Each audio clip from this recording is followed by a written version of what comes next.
Hi friends, welcome to my channel.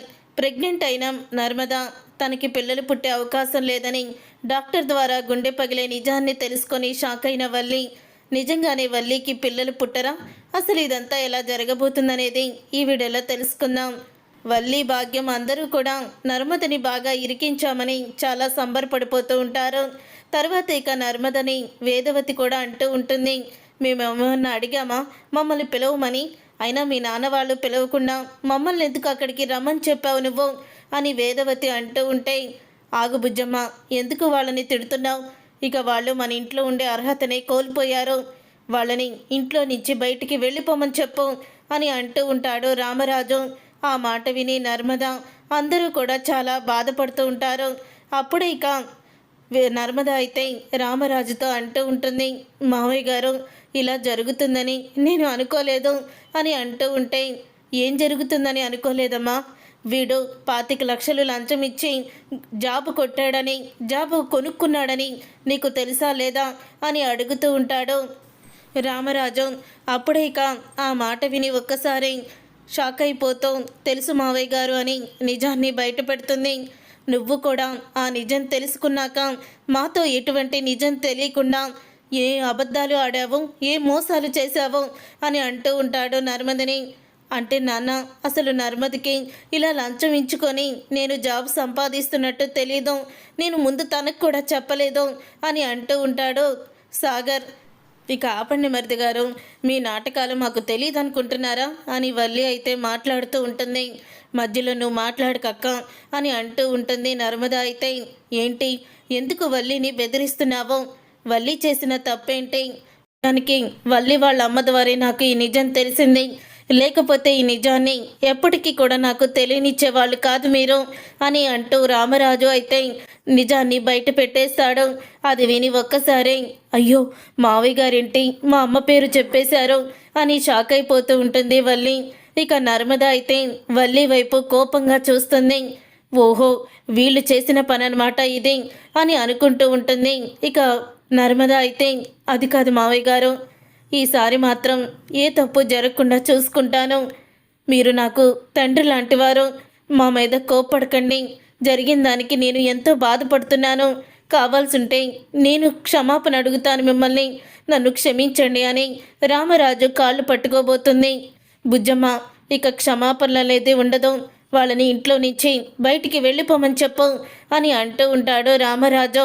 అప్పుడు ఇక వేదవతి అయితే, అది కాదండి అని అంటూ ఉంటుంది.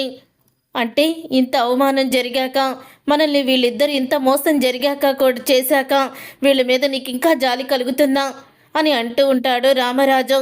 అప్పుడు ఇక వల్లి అయితే, అదేంటత్తయ్య, మావయ్యకి అంత ఘోరంగా అవమానం జరిగితే వాళ్ళని ఇంకా నెత్తిన పెట్టుకుని ఊరేగదామనుకుంటున్నారా అని అంటూ ఉంటుంది వల్లి.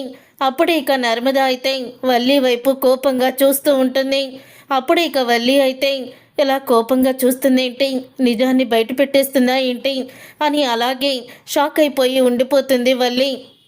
ఇంతలో ఇంకా అంటూ ఉంటాడు రామరాజు, చూడు, ఇప్పటి వరకు నా కుటుంబం ఉమ్మడి కుటుంబంగానే ఉండాలని అనుకున్నాను, కానీ ఉమ్మడి కుటుంబంలో మీలాంటి మోసం చేసేవాళ్ళు ఉండకూడదు, వెళ్ళిపోండి ఇక్కడి నుంచి అని అంటూ ఉంటే, ప్లీజ్ మావయ్య అని అంటూ బ్రతిమలాడుతూ ఉంటుంది నర్మద.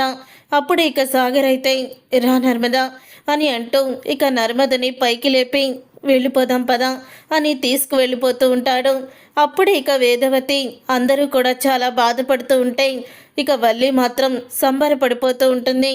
ఇక గుమ్మం నుంచి అలా బయటికి గాలు అడుగు పెడుతూ ఉండగా నర్మద కళ్ళు తిరిగి లోపలే పడిపోతుంది. అలా నర్మద కళ్ళు తిరిగి పడిపోవడంతో అప్పుడే వేదవతి అయితే, అమ్మా నర్మద అంటూ దగ్గరికి వస్తుంది. రే ధీరజ్, తొందరగా ఫోన్ చేయి డాక్టర్కి అని అంటూ ఉంటే, నాటకం అత్తయ్య, మీరు నమ్మకండి, బయటికి వెళ్ళిపోమన్నారు చెప్పారని ఇలా కళ్ళు తిరిగి పడిపోతే ఇక బయటికి వెళ్ళొద్దని మావయ్య గారు అంటారని నాటకం ఆడుతున్నట్టుంది అని అంటూ ఉంటుంది వల్లి. అక్క, ఇంకోసారి నర్మదక్కని నువ్వు నాటకం అన్నావంటే బాగోదు చెప్తున్నా.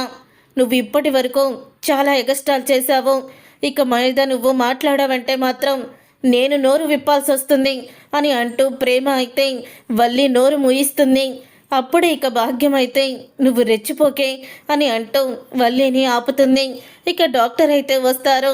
ఇక డాక్టర్ రావడంతో అప్పుడే డాక్టర్ అయితే నర్మదని చెకప్ చేస్తారు. చేసిన తర్వాత కంగారు పడాల్సిన అవసరం ఏమీ లేదు, మీ కోడలు తల్లి కాబోతుంది, నర్మద ప్రెగ్నెంట్ అని చెప్పడంతో ఇక ఆనందపడిపోతూ ఉంటారు అందరూ కూడా.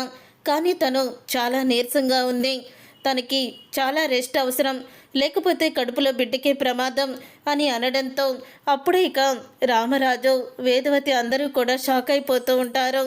అప్పుడే ఇక నర్మద అయితే స్పృహలోకి వస్తుంది. ఇక సాగర్ అయితే నర్మదని తీసుకొని పద నర్మద వెళ్దాం అని అంటూ బయటికి వెళ్ళబోతూ ఉండగా, ఆగండి, మీరు ఎక్కడికి వెళ్ళాల్సిన అవసరం లేదు, లోపలికి వెళ్ళండి అని రామరాజు మళ్ళీ వాళ్ళని లోపలికైతే వెళ్ళమంటాడు. అప్పుడు ఇక సాగర్ నర్మద సంతోషపడుతూ ఇక వాళ్ళ రూమ్లోకి అయితే వెళ్తారు. ఇక వల్లి, భాగ్యం, ఆనందరావు ముగ్గురు కూడా కోపంతో రగిలిపోతూ ఉంటారు. ఏంటి అమ్మడు, ఏంటి ఇంత రివర్స్ అయిపోయింది, ఏదో జరుగుతుందంటే మొత్తానికి మోసం జరిగినట్టు మనకే తిప్పు కొట్టిందేంటి, నువ్వు తనకన్నా ముందే ప్రెగ్నెంట్ అవ్వాలని అనుకున్నాం, కానీ అది ప్రెగ్నెంట్ అయ్యి ఇంట్లో నుంచి వెళ్ళిపోతున్న దాన్ని వెనక్కి రమ్మని మీ మామగారు మరీ చెప్పారు. అది ఇంట్లో నుంచి వెళ్ళిపోతే ఇక నువ్వే చక్రం తిప్పొచ్చని అనుకున్నాను, కానీ అది ఇంట్లో నుంచి వెళ్ళడం కాదు కదా, పూర్తిగా ఇక్కడే తిష్ట వేసుకొని కూర్చుంది, పైగా ఇప్పుడు గర్భవతి. ఇక వాళ్ళు చేసిన తప్పుని మొత్తం కూడా మర్చిపోయి మీ మావయ్య లోపలికి పిలిచాడు. నువ్వే ఫస్ట్ ప్రెగ్నెంట్ అవ్వాలి, వెళ్ళు డాక్టర్ని కలుద్దాం పదా అని అంటూ ఉంటుంది భాగ్యం అయితే.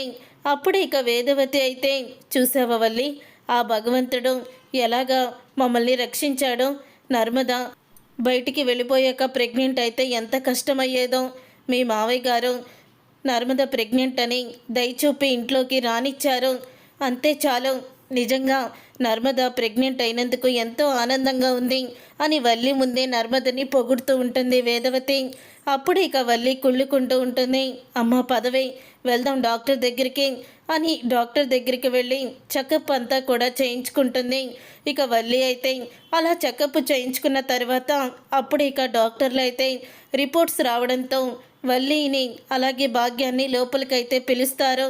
అప్పుడు ఇక డాక్టర్ అయితే అంటూ ఉంటారు, మీ అమ్మాయికి పిల్లలు పుట్టే అవకాశం లేదమ్మా, తను జీవితంలో ప్రెగ్నెంట్ కాలేదు, తనకిక పిల్లలు పుట్టరు, తనకి గర్భసంచిలో లోపం ఉంది, ట్యాబ్లెట్లు వాడినా పనిచేయవంటూ గుండె పగిలే నిజాలను డాక్టర్ అయితే వల్లికి పిల్లలు పుట్టరని బయట పెట్టడంతో ఇక వల్లి, భాగ్యం ఇద్దరు కూడా షాక్ అయిపోతూ అలా స్టన్ అయిపోతూ ఉండిపోతారు. చూసారుగా ఫ్రెండ్స్, రాబోయే కథలో ఖచ్చితంగా ఇలాగే జరగబోతుంది. మరి ఇలాగే జరగాలి మీరైతే కోరుకుంటున్నారా? అయితే వీడియోని తప్పకుండా లైక్ చేసి ఛానల్ని సబ్స్క్రైబ్ చేసుకొని పక్కనే ఉన్న గంట సింబల్పై ఆల్ని క్లిక్ చేయండి. అప్పుడే మేము పెట్టే ప్రతి వీడియో మీరు మిస్ కాకుండా చూసేయవచ్చు.